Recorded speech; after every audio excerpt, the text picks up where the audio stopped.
আফসোসের বিষয়, দুনিয়ার কাজের জন্য আমরা শিডিউল তৈরি করি, কিন্তু যে আখিরাতে আজীবন থাকতে হবে সেই কাজের কোনো শিডিউল আমাদের কাছে নাই।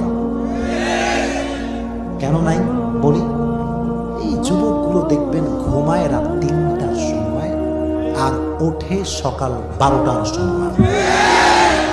What is the meaning of this type of life man?